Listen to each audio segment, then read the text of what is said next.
So a great question that we should talk more about in the health and fitness industry is how alcohol affects weight loss. One of the biggest trends that I have seen with my clients in person is that they will stick to their workouts so hard during the week and even work out twice a day in intense circuit training and interval training workouts.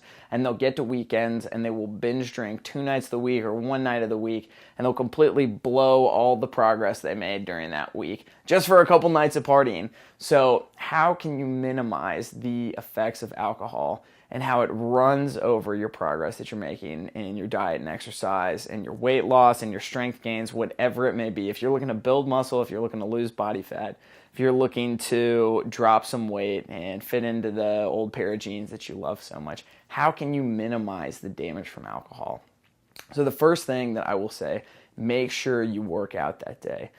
When you work out, you want to use your major muscle group. So drinking days, and I know this from studying some older bodybuilders, and I think some younger bodybuilders who still do this, and there are a lot of athletes who do this too. If you have a solid leg workout, since they're some of the biggest muscle groups in the body, in your quadriceps, hamstrings, calves, and glutes, you can shuttle all those bad calories to these areas, and you'll need to replenish those glycogen stores in those muscles so that you can do good work later. So if you have a great leg workout that day, and incorporate a little core, but you don't want too many calories to be shuttled to this area, you're trying to keep it away from there.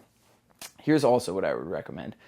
Drink no more than 3 drinks that night. And that's going to be really hard for you who are some hard partiers, but if you're dedicated and committed to getting results, you can put this off for 4, 6, 8 weeks so that you can work on bettering yourself. There are still going to be parties at the end of this process. Your friends will still be out drinking and having fun, and you can join them later. Just make sure you dedicate yourself to your goal first.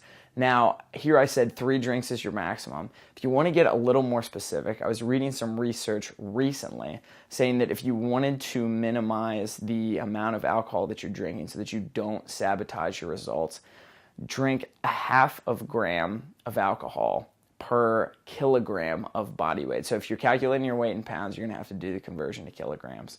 If you're already in kilograms, that's great. So figure that out and how many drinks that would be, and then go ahead and have that formula for yourself so you know, okay, I just got done with my workout, I'm going out to party tonight, this is the maximum amount of alcohol that I can have. And it should be enough so that you can enjoy yourself, but it won't be too much that you're going to be sabotaging your weight loss, strength gaining, your hormone stabilization, whatever it may be that you're working toward.